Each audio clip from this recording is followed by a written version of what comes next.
Hi folks, my name is Linda Emmett and welcome to Happiness is an Inside Job. We are the creators of our own reality, we create our own lives. Our mind is our biggest limit and it's our own beliefs, behaviours and habits constantly caught in those cycles that keep us trapped where we are and stand in the way of our own happiness. So throughout this podcast, we're going to take a deep dive into some of those beliefs, habits and patterns, where they show up in your lives and what you can do to change them. Hi folks, on this week's podcast, following on from the mini-series, we're going to take a look at how unprocessed trauma can show up in our day-to-day lives. We have looked at the effects it can have on us as adults with poor sleep patterns, sleep disturbances, emotional eating, our poor impulse control that leads to our addictive behaviours. And now we're going to look at it from a different angle and look at other ways that it shows up that we might not even be aware of. And I know certainly even in creating this podcast, I saw parts of myself and how it shows up in my day-to-day life. So some of the ways it can show up is what's known as emotional delay. Now, this comes from when something happens within your day, but the emotion of it doesn't land with you till later that night or long afterwards. Like we might agree to do something. You feel it in yourself when you're agreeing to doing it. You can feel a little bit of that emotion coming up, but it's only later on that we notice in ourselves. You might be sitting on the sofa watching TV or whatever, and you're starting to feel anxious or angry, or you're getting snappy with people much quicker. And where this can come from is we've learned from childhood to delay our response. It's an unconscious response. We've learned to delay it until a safer time. So where this can impact us usually is we can feel as if we keep breaching our own boundaries. We're saying yes to something and then afterwards we're reacting or responding to it. Or when something ugly happens within our day, something bad happens, someone gives out to us, disrespects us, roars or shouts at us, and we don't react in the moment, we take it very nonchalant or very passive, and then it's afterwards when we've walked away that we're seeing the rage, we're seeing our emotional responses. And these delays can be tied into where we learned to disassociate as children, or our hypervigilance, our need for safety overrides our need to respond in the moment. And if you can imagine, when we're children, if an adult roars, screams, shouts or abuses us in any way, it's not always safe for the child to respond in the moment. It's not always okay. So they might go off and maybe take it out on their sibling or throw all their toys around the room or whatever it is, whatever way the child responds. But this is what we learn, and this is how it shows up. In childhood, when we experience trauma, one of the amazing mechanisms that we have that protects us at the time of the trauma is we have the power to disassociate, to effectively leave our bodies and go into our heads. Like, for example, as a child, if there's a screaming match or violence between the parents and the child cannot escape their physical environment, but they can escape their body and how they're feeling and go up into their head and create an imaginary world where they're not dealing in the moment with what's going on. They will respond later within their behaviours, and you'll see these behaviours show up in children in different ways. In adults, what we've learned from that a lot of the time is how to delay our emotions. So we're not responding in the moment, and then afterwards we're feeling bouts of rage, anxiety, upset to something that happened to us within our day. So this is where that comes from.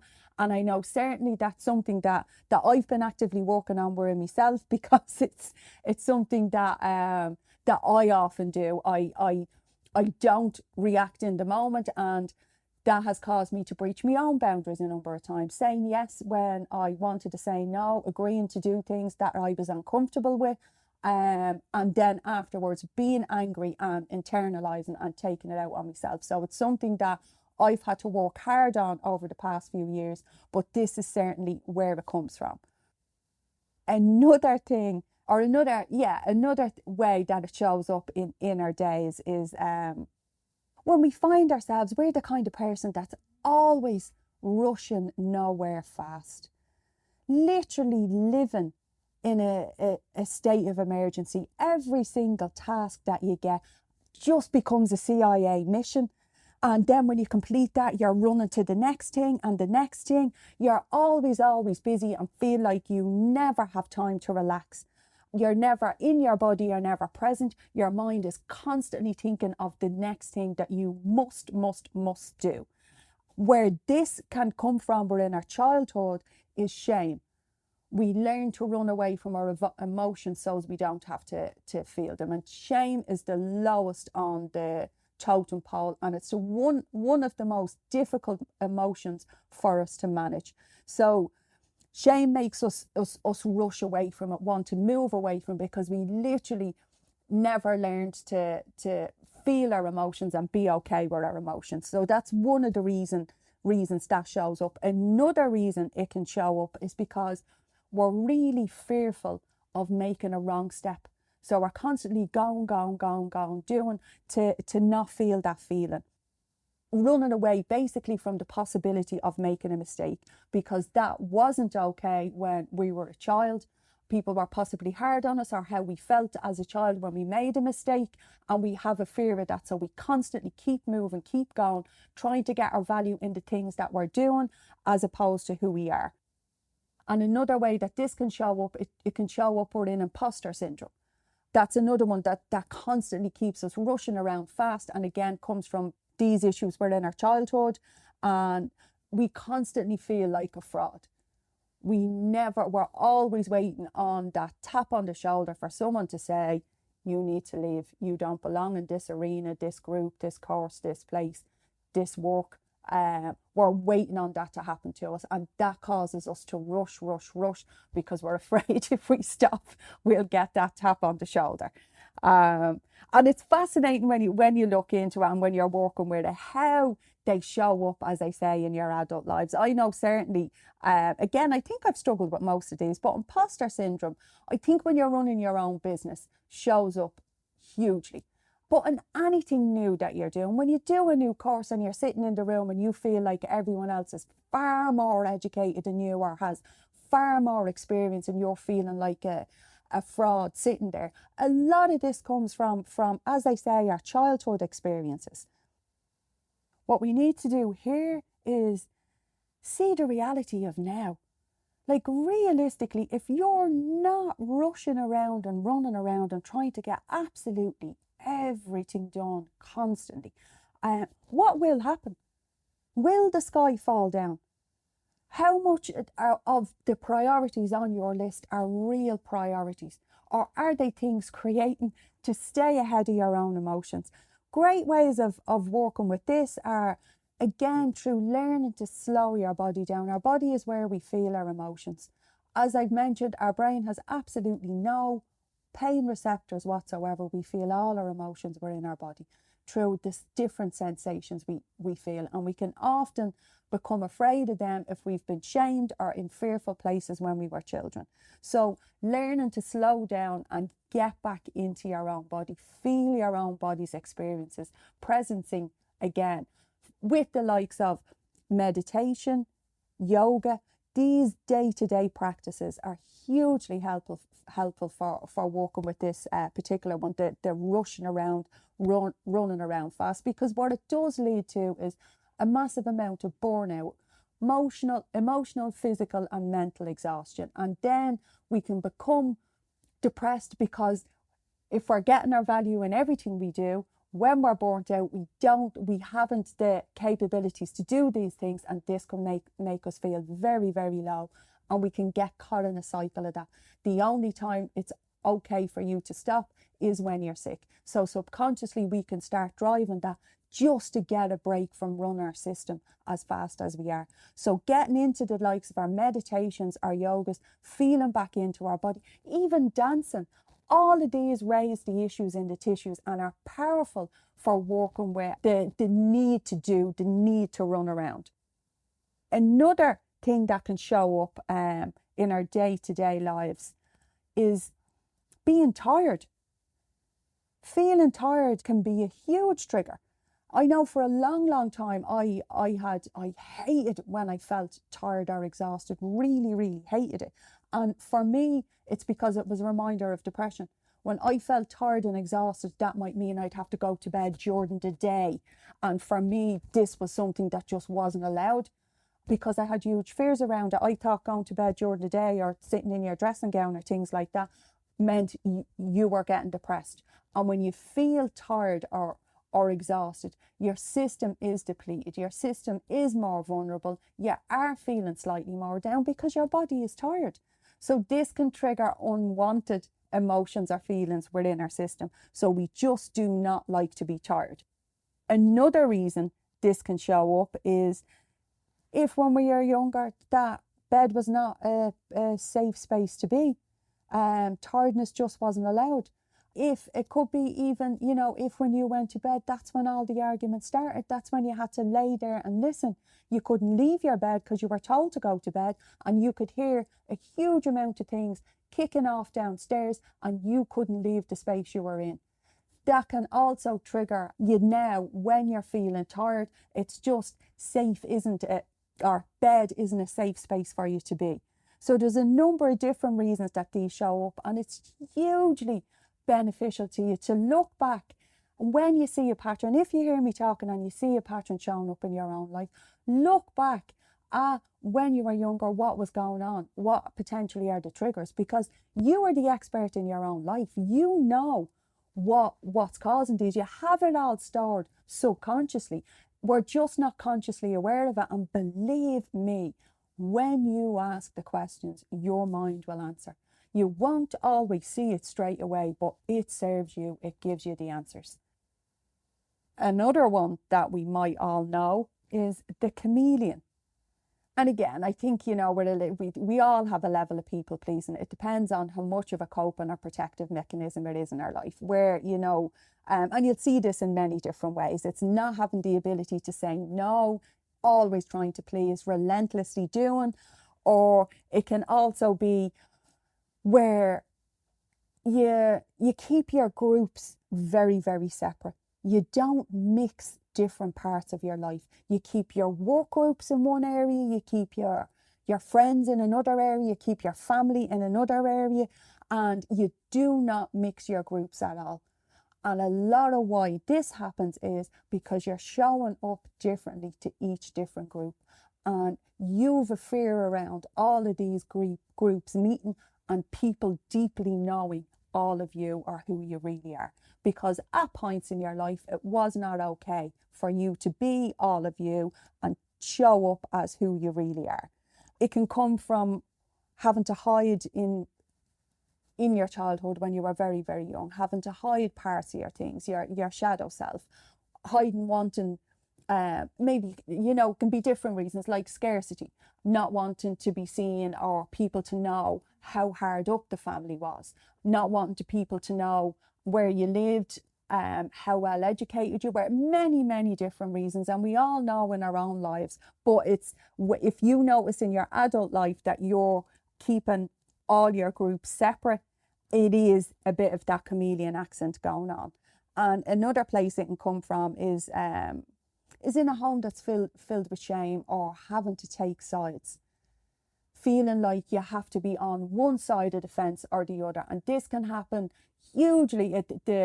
I suppose the biggest place that happens is if there's a split or a very bad relationship with the parents, even at points over the years where the child had to take sides. They had to learn to keep separate parts of their lives separate to avoid conflict, to avoid hurt, to avoid shame, all of these emotions. So it's a learned behaviour that's shown up in our adult lives, and we can often be left wondering, but it makes us hugely uncomfortable to merge our groups, to have all our different people meeting. So again, it's working with the reality of that now. If that's showing up in your life and you are keeping your group separate, what's the fear? As I say, the biggest reason it happens is because you had to take sides as child. You learn to keep your group separate. So it's looking at that and allowing your groups to meet, letting your people meet. People say we're extremely intelligent beings, very, very intuitive. Believe me, people already know who you are. You keeping your group separate is only making your own life a bit more stressful and a bit more complex. It's really not having an impact on those groups. Now, for the next one, and I know I used to crack jokes about this. I used to say a lot, I laugh in the face of pain. And I suppose in a lot of ways I did. And I would have told you it was courage or bravery or whatever else. But often we learn to laugh in the face of pain because we think nobody cares, or we were treated with sarcasm, or like we were interrupting, or our pain just wasn't valid when we were children. So we learn to basically laugh at our own pain, make a joke about it. You'll see that when people are, telling you a story about something horrendous that's happened to them or is happening within their lives now. And they're laughing and making jokes or behaving like it's nothing. All the while you're standing there feeling very shocked and asking, are they okay? And they're there laughing it off and going, yeah, I'm fine. Not a bother to me. Yeah, no, I'll manage. And you can hear the high pitch in their voice. And usually we have a high pitch when we're telling lies, when it's not true, when we don't want to talk about it, we get quite high pitched because we're getting uncomfortable. That one predominantly comes from neglect. When we were in pain, you were told to soldier on, shut up. As they say, it was treated with sarcasm when our pain and our hurts were neglected, and be that physically or emotionally, our pain wasn't validated. And this can show up in our adult life as us laughing constantly when really, really bad things happen to us. Like, do you know what I mean? Now, I sometimes laugh, even in this podcast, I'll sometimes laugh when I'm talking about things, but that is far more because I see myself in some of the things, a lot of the things I do be talking about sometimes, and I've nearly learned, I suppose it's more not to take myself as serious as I used to. I used to be so far more, I don't know whether you'd say tight-lipped or regimental or limited. I would have been far harder on myself and far more serious about how I took things. Now I've learned just to laugh at myself sometimes, and laugh at myself a lot more when I see things come up that show me. I literally look, laugh and go, yep, that's you. There's you again. There's you again. Because there's elements of a lot of the things I talk about, both in myself and in all the audience there that I'm talking to.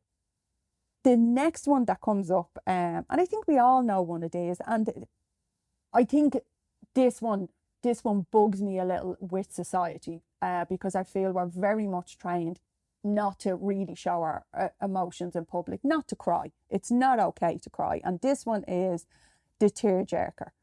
This one's the opposite.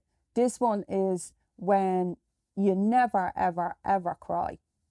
And often wonder, do you feel anything at all?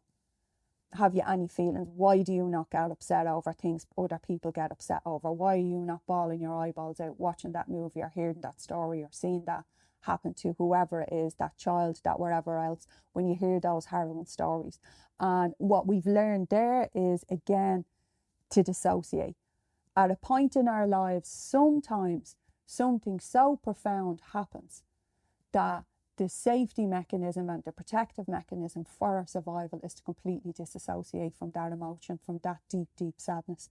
And the pattern we learn from that is when something really, really painful is happening, we completely disassociate. We're up in our heads. We are not feeling that at all. And again, it's a protective mechanism, but it means we're disconnected from ourselves.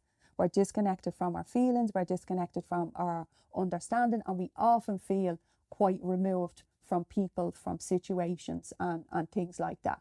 And again, the key there is allowing ourselves in a safe space to feel our emotions. It's often sadness. And that it's okay now, in the reality of today and how you're living out of those environments, that it is okay to feel your emotions, to feel your sadness, to allow them emotions to come up. The next one now is the opposite of that. And that is, I can't even tell, I don't even want to call this one the crier, but someone who cries a lot. I suppose is the best way of saying that. If you cry at the drop of a hat, when you go to tell the story and the tears are just flooding out, you're not even getting that story out, or you feel yourself to be quite a crier. You're watching an ad on telly and you're bawling your eyeballs out. I'm wondering why that you're as emotional as you are. And a lot of the time, this one shows up as well. What it is unprocessed grief, where there is a part of the grieving process that just never worked through your system, that never processed, and it's reconnecting you constantly back to your sadness. All our emotions need to be felt. Our emotions are energy in motion. They don't want to stay with us, but it's only when we're repressing those feelings because we're afraid.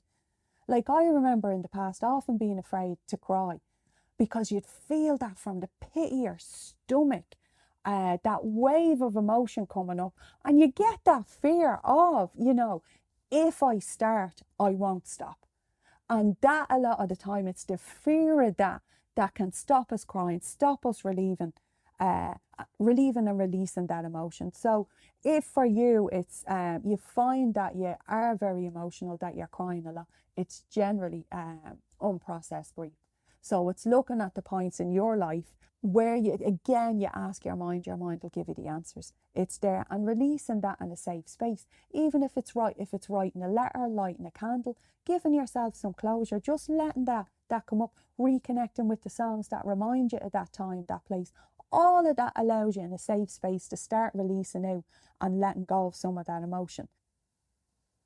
And the last one that we're going to look at today, guys, is emotional hijacking. When you find yourself being emotionally hijacked, when you find yourself going from 0 to 100 and you're actually almost scared of your own rage, your own reaction. It's possibly a small thing, but you can feel the rage coming up in your system. This is when you've been triggered by something else. And to your system, what happened in the past is happening now. It's reacting to unprocessed trauma. And again, it can show up as rage, because for all of us, I think in some way, shape or form, rage was not appropriate. Rage was not okay. Tantrums were not okay. No, I know they're not, but that is children expressing their emotions. It's getting their anger out in a healthy way. It's grand to teach children, don't do tantrums, but do teach them the healthy ways of releasing their emotion. What's behind the anger? What's going on? Why are you upset? It's these things, because if we're not doing this when we're children, and this isn't taught to us, it's still coming out in the same way as adults as it did when we were children. And what we need to learn is how to reparent ourselves. So this is what we're going to be looking at for the next few podcasts: how to self-regulate, how to heal, and how to reparent ourselves. So I hope you enjoyed this week's one. And again, if there's anything that shows up for you that you want more details on, do give me a shout.